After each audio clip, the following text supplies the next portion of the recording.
Welcome to a Healing Peace podcast. My name is Kimir Baker.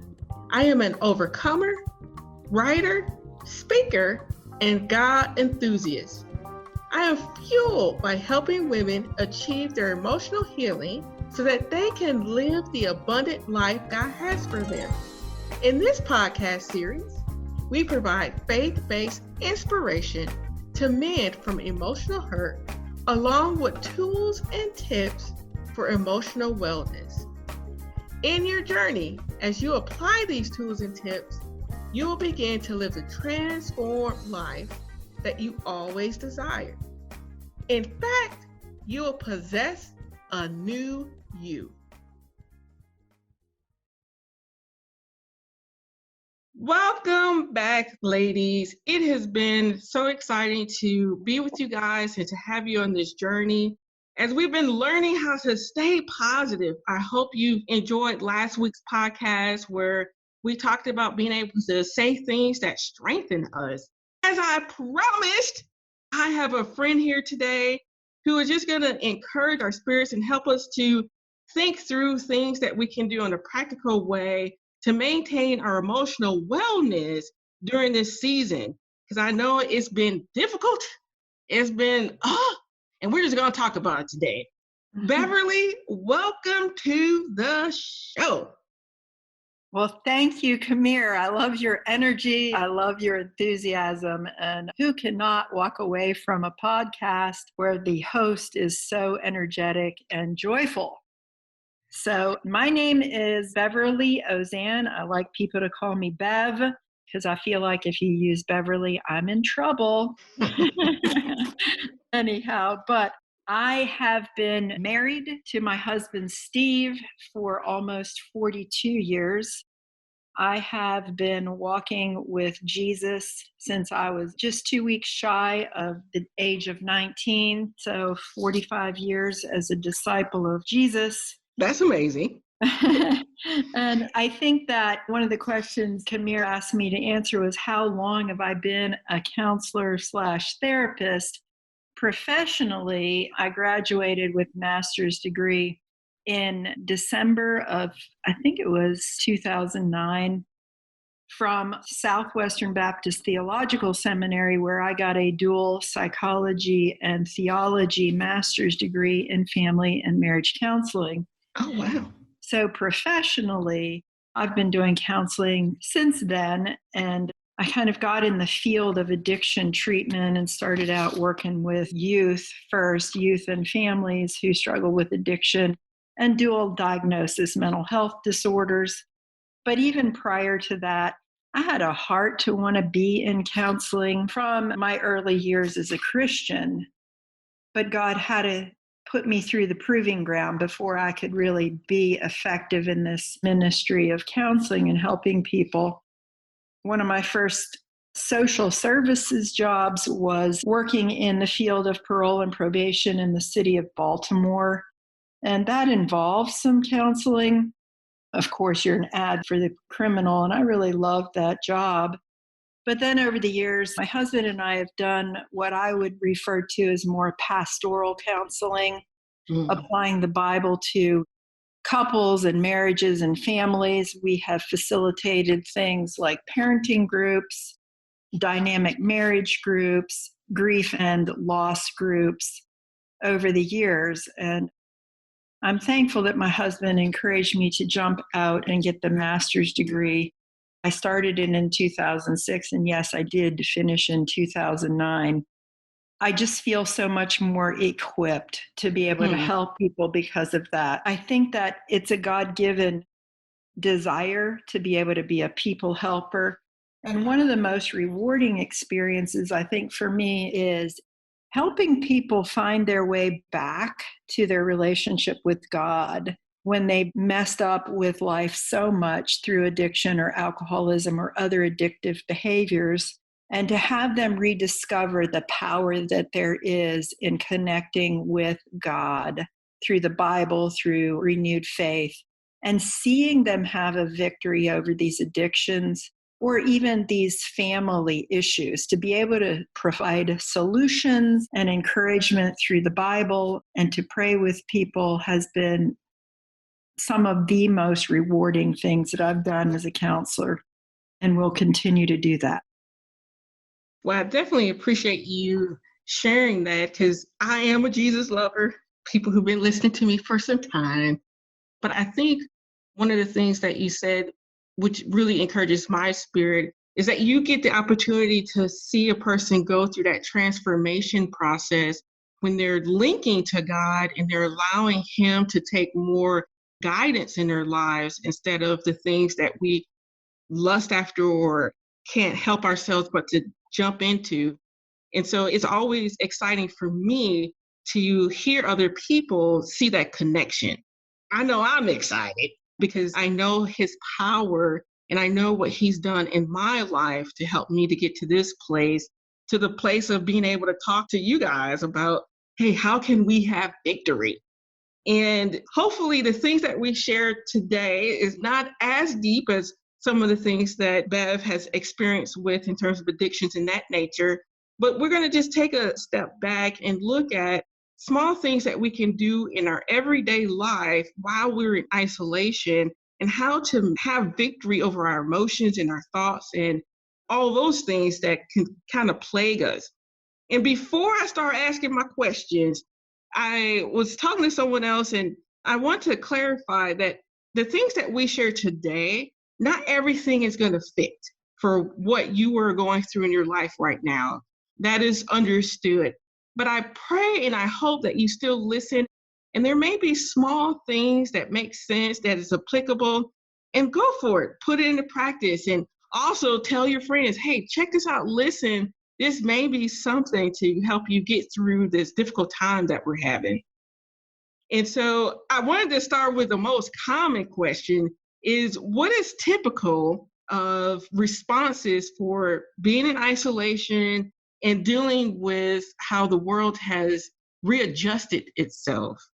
What are some of the things that you've seen people discuss and talk about as they try to manage what's been going on? Well, okay, that's a really good question. And I think some of this could be age related too. I have an 89-year-old mother who tends to worry a lot, not as much about herself as she does about her adult children. And are they going to get this disease? And are they going to survive? And how are they going to do getting through this? So I know as mothers, especially of adult children and who are isolated, my mom lives on her own, although she's not too far from my oldest brother, they're still practicing social distancing from each other. So the tendency is for anybody, though, in all honesty, is to worry. I think that very few of us have been untouched by this in one way or another, because I've got family members who are first responders. They're either doctors or nurses or EMTs. One of my brothers is on the front line in DC with a testing tent. He's an administrator at a hospital. And so some of them are feeling the stress of long hours and being exposed repeatedly to other people's disease. So we've got that end of worry and stress. We've got the worry and stress of people who've lost their jobs. Right. And what does this mean? And I've been put on furlough. And how long is this going to last? How long are we going to be expected to stay away from work or live without any kind of income coming in of any significance? And there's just a lot of questions out there. There's a lot of confusion. And one, there's the anxiety of all of this. And we have more questions than we have answers. And two is depression. I'm lonely. I can't connect with people. Some people are very much extroverts, and this is very hard on them. Like, I am so used to touching people and hugging people and patting people that it's really hard. I know. You miss the hugs. So do I. Yes. Give them. I am touchy, boy. I'm a touchy person. Oh, yes, ma'am. Me too. It's interesting because you said, well, let's not put us on video while we're talking. And I'm like, whoa, I connect with people through facial expressions and body language and all that. I can hear you laughing right now. So we have audio. Because even the written word, if we don't read it correctly in the manner that it was intended for us, can trigger attitudes. Well, what did they mean by that? Oh, for sure. So if we're texting people or emailing people, some of our stuff may not be well received on the opposite end because they can't read the heart where it was coming from. So I just want to remind people of that. So probably the number one or the top things that people are going through are anxiety and depression. And then I think that you mentioned it too, grief. Yeah. People are losing their jobs. Right.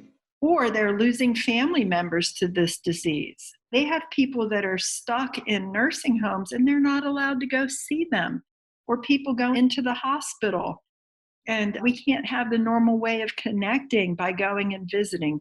It's a very challenging time for everyone, I think, in one manner or another.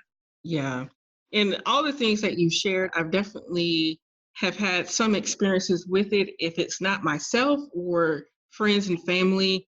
And that's why I had wanted to take this time to kind of address those top three that you talked about, the grief, anxiety, and depression, because I know in general, it's a battle to maintain your emotions in the way that you think.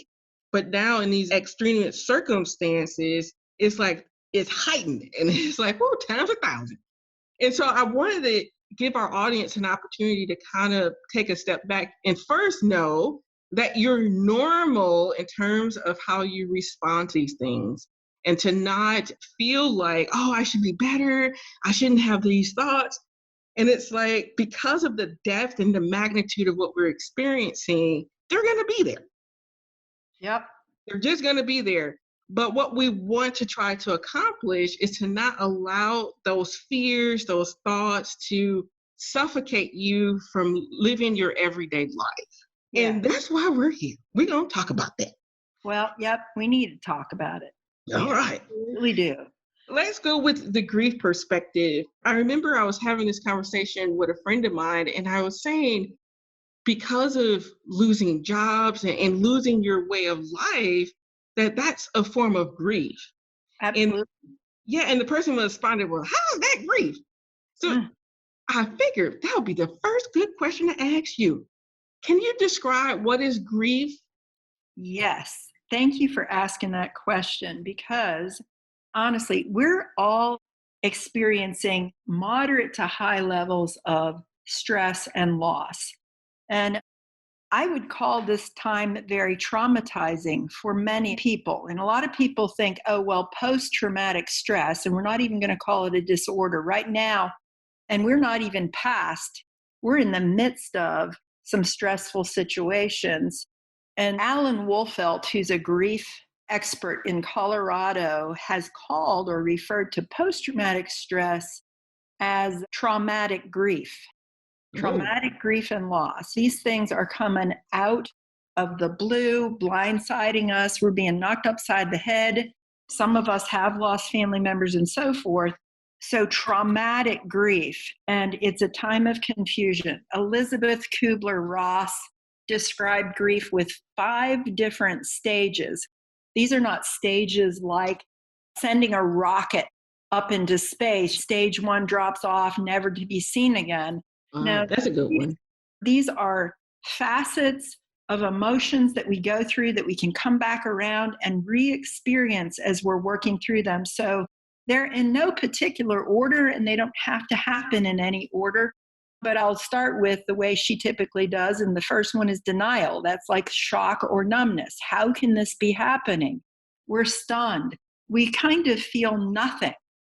But this shock, this almost frozen feeling, and I think you described a friend feeling paralyzed the day she found that she was laid off. Who could have expected this? And so we can be stuck in that too. Like, I don't know what to feel. I can't cry. I can't think. I'm just shocked. How could this have happened to me? How could this have happened to a family member or whatever? There's the feeling of anger. Yeah. And anger is definitely a secondary emotion to pain or hurt. So anger, how could they do this to me? I'm a great worker. Or how could this have happened to my family? Or how could this have happened to my loved one or me? I've taken all these precautions. And we just kind of get mad. Sometimes we get mad at God, which I find very common, is just this, why me? Why are we going through this? This is stupid. Is this really what we need to be doing? I'm experiencing financial ruin. I'm going to lose everything. This is very scary. So anger comes out of fear as well. Then there's bargaining. The bargaining stage often is this, I'm replaying and replaying and replaying over and over again events that happened, and how could the confusion of, and trying to work through, how could this have happened and who's to blame? And that's kind of where we ruminate, or we replay these things, kind of reliving them over and over in our head, trying to sort out the reason behind things that have happened, And then there's depression, this feeling of hopelessness and helplessness and worthlessness that come along with the trauma in our lives. And that all gets mixed together. We can come back around each one of those, but working through that, the whole point of grief is you can't avoid it. You have to work through it. And the goal is to get to a point of acceptance. This is my new normal. I can be happy again. I'm going to be okay. And so those are the classic Elizabeth Kubler-Ross stages of grief that people experience. And part of my story is when I was 25, I gave birth to a child, a healthy baby girl named Charlotte. And Charlotte lived for about 7 weeks, and then she died of sudden infant death syndrome. Oh, wow. So definitely a traumatic grief event. And it was a journey to work through all of that. So one of the things that I did was I made sure that I talked about it, but it really was something I didn't even know help was out there for grief. And I got caught up in the shock and the numbness, feeling like, oh, we're doing fine. We're okay. So I didn't seek help. And we went on ahead and tried to have another child. And really, I wasn't emotionally prepared for that. And I don't think my body was either. So we went on and we had a son who was born premature at 32 weeks gestationally, and he didn't make it either. He lived about 3 weeks in the NICU. And so I developed post-traumatic stress, and I'm going to call it post-traumatic stress injury. Psychologists and psychiatrists are changing the way we call that, because with PTSD, it's not what's wrong with you, it's what happened to you that is prompting this traumatic grief that we experience, even in events like this COVID virus thing, because we feel that we thought we had control over the world and now we don't. And what's going to happen? And is everybody going to die that I care about? And so for me, how I worked through this grief and loss, I mean, I was afraid a few things. One, what if I never get to be a mom? And I remember turning to my relationship with God, and as I was putting my daughter's things up in the closet, asking that question, and the small, still voice, I believe, of the Holy Spirit came back to me. Even if you never get to be a mom, have plenty of important things to do with your life that will have meaning. And being a mom was something that my identity was wrapped up in too. And then I also remember thinking, well, God, what if everybody I care about dies? I don't know if I can handle this pain and this loss. And then I was reminded that, you know what? God is never going to leave me, and he's never going to forsake me. He'll always be there for me. So even if people that I love and care about have to move on to the next spiritual realm, to heaven, I still have my relationship with God, and nobody can take that from me. And that gave me a great sense of peace. But combined with that too, I was reminded when we went to a church service, our daughter died on a Sunday morning, and we were able to get to church, and the pastor quoted from Job 13, I believe the verse is 17, though he slay me, yet will I trust in him. And when I heard that, I thought, you know what? I have to trust in God. Where else am I going to go? And that was a decision that I made. Another thing that was helpful to me is when we got home from the hospital the day our daughter died, I looked at my husband and I said, "What are we going to do now?" And he said, "Well, I think we need to pray." And so we got down on our knees and he prayed and then I prayed. And what came to me was a scripture, Romans 8:28, that says, "All things work together for good for those who love the Lord and are called according to his purpose." And part of my prayer was, "God, our daughter dying is not good. Please help me see good things come from it." And I think that looking for the good and having that mindset for me was really helpful through all the blur and the shock and the numbness of having that help me see good come from the bad things that happen in life. And that really has been something for me moving forward from that time, is really looking for good. Over the years, studying out and trying to figure out how am I going to manage my flashbacks, my panic attacks, my nightmares. Yes. One, I went to a grief group for parents who had lost children. And please, there are many grief groups out there that we can go to. And that was one of the most helpful things I did, as I heard other people sharing a common set of emotions. I remember having this sort of sigh of relief. Oh, Right. this is normal. Yeah. This is normal, what I'm going through, because I really thought I was losing my mind. And then to hear other families talking about a shared experience and how they were working through it, and some of them were ahead of me in the process, ahead of my husband, it was just like, oh, there are answers. Help is out there. Thank you, God. So connecting with other people, even if it's just through Zoom or some other FaceTime or some other platform where we can see each other and hear each other, or standing 10 feet away or 6 feet away from a friend and having a conversation, even though you can't touch. But being in proximity to each other is really key. I think we need each other. People have been so helpful over the years and talking about what I feel and having other people say, "Me too," and this is what helped me, has been probably one of the greatest helps there. I could go on and on about things that helped me, Kimber. I think about Philippians chapter 4, which became a touchstone for me in dealing with panic attacks. Philippians chapter 4 talks about rejoicing in the Lord always. I will say it again, rejoice. Remember, God is near. Therefore, do not be anxious about anything, but in everything through prayer and petition with thanksgiving, make your requests known to God. And the God of peace, which transcends all understanding, will guard your hearts and your minds in Christ. Therefore, think about these things. Whatever is pure, whatever is lovely, whatever is noble, whatever is admirable, whatever is praiseworthy, think about these things. When I read that in context with my loss and my panic attacks, one of the things that first caught my attention was, hey, don't worry is a command. So it's possible to not worry. And that's exciting. So, okay, Paul, how do I do that? So he says, do not worry, but pray with thanksgiving and make your requests known to God, and the peace will follow. So I thought, okay, I came up with a mantra.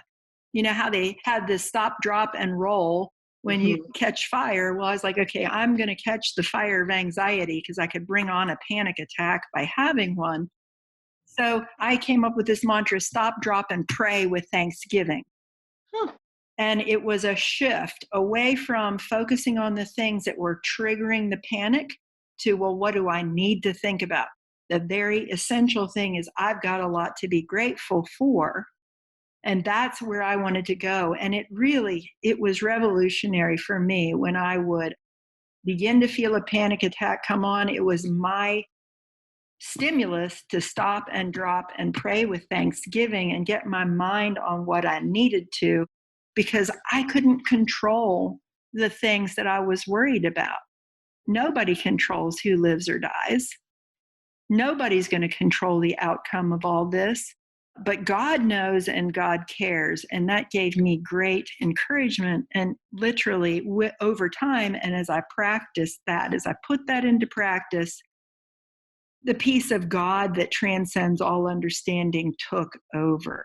And in psychology, we talk about cognitive behavioral therapy. We talk about cognitive distortions and cognitive restructuring.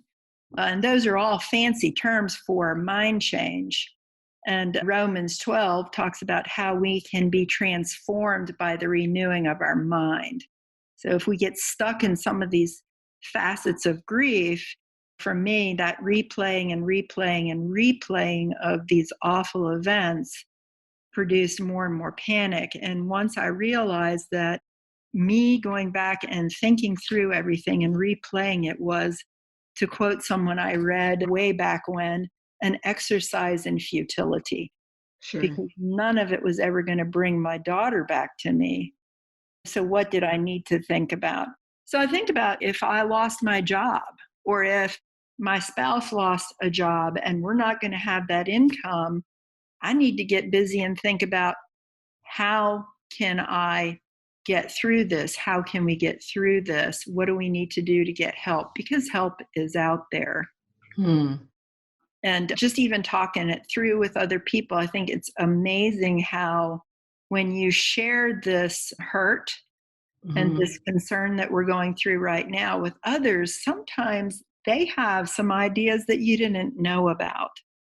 And I think that's been my experience. I love group therapy, self-help groups, because that shared time, there are people going through the same things that may just be ahead of you that have such wisdom with, okay, here's some action items, some things we can think about that are going to be helpful. Like Philippians 4:8 says, think about these things instead of those. That's cognitive restructuring, by the way. Instead of thinking about what's ailing you or what's hurting you or what's concerning you, what can I think instead? And even having some answers to the questions are very helpful when we go through grief and loss, and normalizing that too. You're not crazy. This is very normal, the feelings that we have, but we just have to work through them. Sure. So I guess I'll take a breath there. I was like, oh, she said a lot. And I was taking notes as you were speaking, because just to try to highlight some of the major points that you brought through what you were sharing. And the top things that I wrote down was conversations, being able to figure out a way to connect and share your experiences. And by doing that, also having others share their experiences, you get to see that you're not alone. And I think that's very important. The other thing that you talked about, which I think is instrumental, is that you, in dealing with your loss, you had to wrestle with God. Yes. It wasn't something where it was like, oh God, I believe you today. And okay, thank you. But I appreciate what you shared, because you see the evolution of keep going back. You got to keep going back. You got to keep going back and keep laying these things at his feet and keep reinforcing his truth to get you to that place of wholeness. So I appreciate you sharing that as well. And also too, because I'm seeing that we're running out of time, and what I would like to kind of focus a little bit more, if you come back, please come back, is talking through some basic things. You started that, but I want to flush it out a little bit more of that cognitive behavior restructuring, that mind change, and flush through a little bit more of those practicals that you were giving us, because I know that it's difficult to do it every day sometimes. Yes. Be able to come up with some practical things that we can do so that we feel like we're being successful and this period is not suffocating us. So within that, would you please come back? Oh, sure. Okay, great. So for those who are listening, please come back next week and we'll hear more from Bev in terms of how to get to that place of mind change and shifting. And I also would like to add that what I'm going to do for the next 2 weeks is continue my little playlist. I've gotten some good reviews. People like my little music.